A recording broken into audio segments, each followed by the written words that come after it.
Hi folks, how you doing? Russell, TrueResults303.com. Check out the website, Mind, Body, Spirit, Fitness. Putting the healing back in health. Link in the description box. I know I messed something up there. Big breath, messed something up there. Messed up my intro. Link in the description box. Click on the free gifts for the website. Setting goals, nutrition, supplementation. Follow on social media, Google+, Twitter, I always forget one, Facebook, True Results 303, podcast True Results 303. Coming at you today with a definition on bringing chivalry back into society. Unfortunately now society, or at least in the American culture, has just become so self-centered, ego-centered that we forget what this life is really about. Unfortunately, I'm guilty of it myself, and I think we see it a lot as we lose the older generations. I've mentioned this before in other videos. Now that my grandfather passed away and it's just aunts and uncles and cousins left on my father's side, nobody talks to each other anymore. You know, it's done. Like, the family is dead. My cousin just graduated from nursing school. Congratulations to Shannon. And you know, a lot of her mother's family was there. Her father is my blood relative, my uncle. And out of, you know, and that family's not big on that side. I've got my father who passed, my Uncle Dallas, that's Shannon's mother, my Aunt Melody, and my Uncle Craig. I think that's it.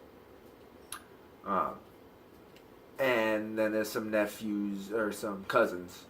So there's me, and then all the other ones have two. So it'd be 2, 4. I have 1.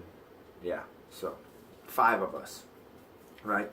So there's not much there. We don't have much family, but unfortunately, not many showed up.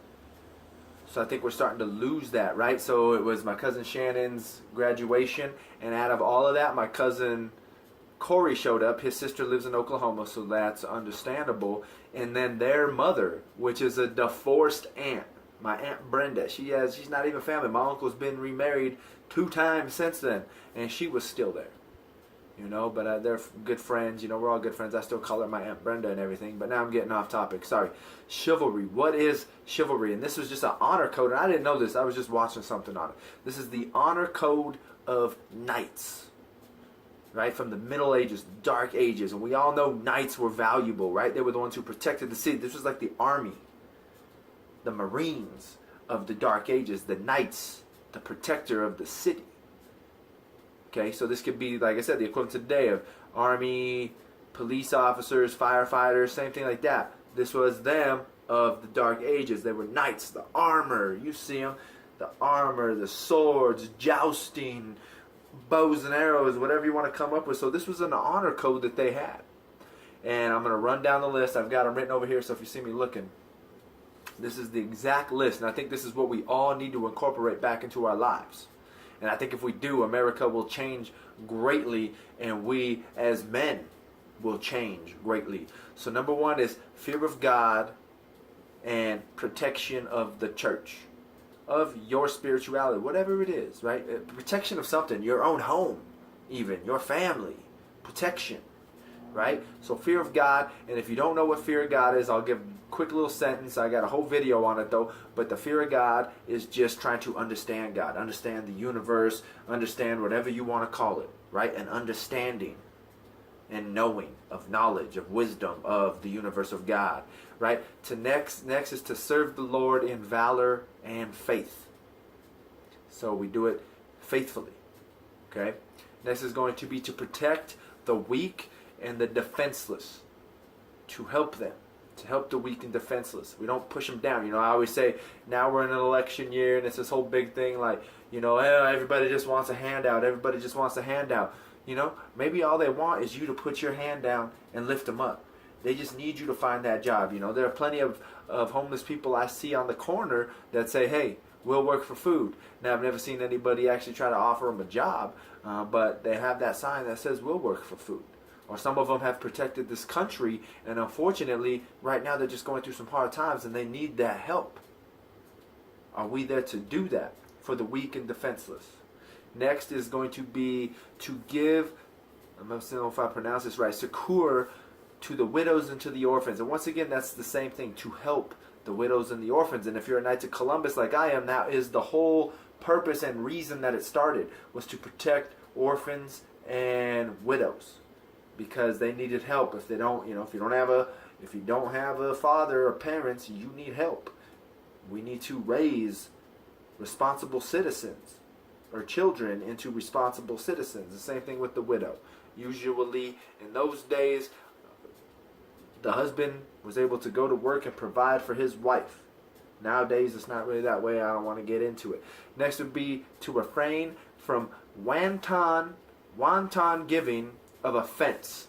And this is just wicked giving of offense. To not be a wicked man. I think it's kind of the same thought process of, if you don't have anything nice to say, just don't say nothing. Right?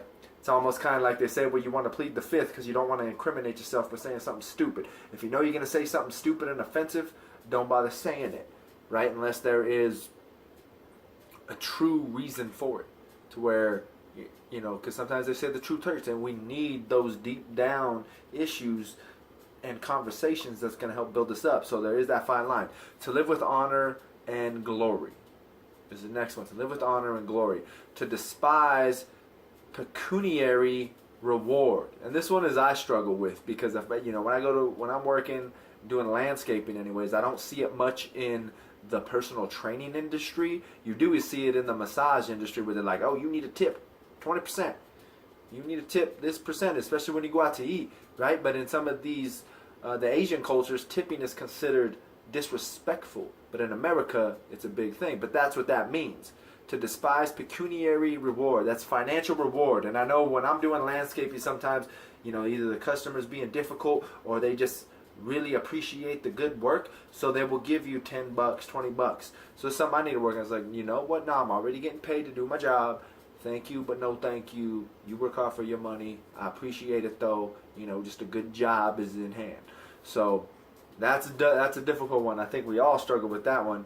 I know there's been times where I've gotten the reward and I've gave it to fellow coworkers and things like that. But next is to fight for the welfare of all. And I think this is really important, just because right now we are so divided, especially between like Trump and Hillary, Bernie, whatever, religious sects, Christian, Muslim, Islam, Buddhist, all these things. We're all divided, and we need to be able to come together on common ground. We do have our differences, excuse me, but we need to set those aside and really be on each other's side, fighting for each other at all times. To obey those placed in authority. Now, this is a difficult one. I know, right now America's pretty messed up, some would say, in the political realm. But I think it comes down to, and we'll get down to it further, hopefully I'll remember to come back to it. But, I think this is why, hey, if they're an authority, you listen to them. This is the biggest thing I've heard of the Black Lives Matters movement, right? The black men that are against it, they're like, when they're against the Black Lives Matter movement, they just say, hey, if the cop tells me to get out of the car, I get out of the car. The cop tells me to put my hands on the hood, put my hands on the hood. I don't tell him, I'm not getting out of this car, why are you pulling me over? Don't tell me to put my hands on the hood. That's resisting, right?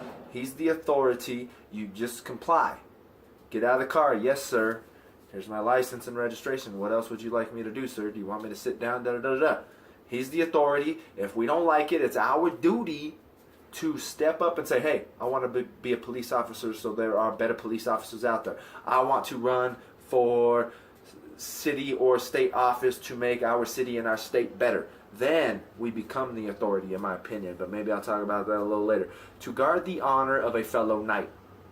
I think, in my opinion, that's the same as to fight for the welfare of all. But just knowing that we always want to protect our own as well. But to me, that one kind of is the two. Next is to eschew unfairness, meanness, and deceit. And eschew, if I'm saying that right, means to abstain. To abstain from fairness, meanness, and deceit. So once again, it's just that honor code of always trying to do what's right. Do what's right at all time, is what it's saying. Next is keep the faith. There's times where we struggle and we have issues, but just remember, God's there. Something great's going to happen as long as you stick to it. And that's coming up next. At all times, speak the truth. But once again, if we're always speaking the truth, we need to understand that we must know the truth, which means we need to study, we need to learn, we need to talk to people, we need to find mentors, we need to find teachers, we need to be mentors, we need to be teachers. And at all times, this is a learning process. Give and take. Learn, teach, grow. Learn, teach, grow. Learn, grow, teach. Grow, teach, learn. Whatever you want to do. Any of that order, that's how we need to live our lives. Right? Next is to preserve the end of any enterprise begun. And I think this is the difficult one. If I'm understanding the phrase correctly, to preserve the end of any enterprise begun. So in my opinion, that means if you start something, you finish it. No matter what. Correct, right? Because right now, unfortunately, we got, your kids, you got them in 15 different sports. They don't want to do anything, so you just tell them no. We get class, I did this in school. If I wouldn't have done this in school, my Spanish would be 100 times better. I was in Spanish 3 through the first quarter. I was struggling, mainly because, not because it was difficult, mainly because I was too busy partying and doing a bunch of dumb stuff. So I dropped the class, but I wish I would have stuck with it and taken the class, because my Spanish would be 100 times better than it is now, even though a lot of people have told me my Spanish isn't that bad, at least from a landscaping Spanglish point of view. So once again, to preserve the end of any enterprise begun, in my opinion, it's you always stick with it no matter what. You learn your lesson, you like it, you don't, but you always follow through if you say you're going to do it.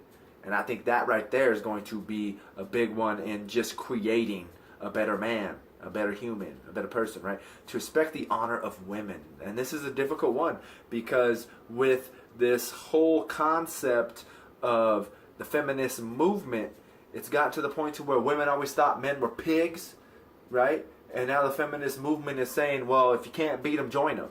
So it's hard to, I know it can be difficult to respect a woman, I hate to say it, it's going to sound bad, but when a woman's not respecting herself, how can you respect a woman? We've got to be able to let them know that they're worth way more than that. They're worth more than this, they're worth more than that. And just let them know that I have another video on it, Woman, the Pinnacle of Creation, and just how women are the most valuable thing on this earth. Human, our fellow man, is the most valuable thing on this earth, but women, you are very, very special. And, I've done my own things to tear down women, and hopefully it's something I can work on, because we need to start incorporating chivalry into our lives more. Never refuse a challenge from an equal. I think this one's really good, because unfortunately, same thing in society. I was listening to David Banner, an interview of David Banner a while back, and not to the extent that he was talking about, but he said, to be a male in today's world, alpha male, I don't like the term alpha male, but to be an alpha male in today's world, when you react strongly to something, you are looked down upon as the bad guy. He said, like, if someone punches me and then I knock him out, I'm looked upon as the bad guy, right? But it's the same thing. If you're being challenged, who cares? Man up and do something, That's like saying, when I was in middle school, I was in orchestra. I played the violin and the viola. The violin for 2 years, the viola for the 3rd year. So 6th, 7th grade violin, 8th grade viola, because we needed it. And excuse me. And the great thing about it is, you always compete for first chair, second chair. In sports, you're competing for the starting lineup versus the bench. These are things that we need to compete for. If they're our age,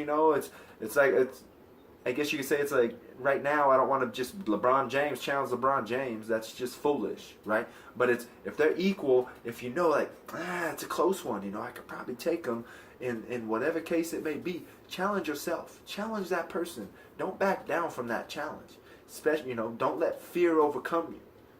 Step up to the challenge, and great things are going to happen when you decide to take matters into your own hands. And last but not least is going to be never to turn your back on a foe. So I should have looked up foe. I forgot to look up that one. I'm assuming it just means someone in confrontation, because it's friend or foe. So I'm assuming that, but just never turn your back. Always, I think it's just the same thing. Always be ready in every situation. Be ready for anything that can happen, and always be ready to protect yourself and God and women and widows and orphans, your fellow knight, and the list goes on, right? So never turn your back. Always be ready for what's about to come. And that's long. I didn't think that video was going to take 15 minutes, but when you start adding your own things instead of just reading down the list, great things come from it. So once again, chivalry. Let's start implementing some of these things into our life and see what great things can come of it. And there were a few more, but my board ran out of things, ran out of space. So look it up yourself, what chivalry means. And if not, this is great. There were other things, and it's more of like virtue type stuff. Prudence, faith, valor, just single words that make it easier, possibly easier for you to understand versus phrases. But once again, I hope this helps you greatly, men and women. This is the same thing. Women, you're not exempt from this. You got to remember, you're not exempt from this. You're put on this earth to do great things as well. And let's make sure that we are doing these great things. So, once again, check us out on social media, Facebook, Google+, Twitter, True Results 303. It might be True Results 303 Personal Training. Check out the podcast, True Results 303. That's TRU Results 303. Subscribe to the channel, share and like these videos.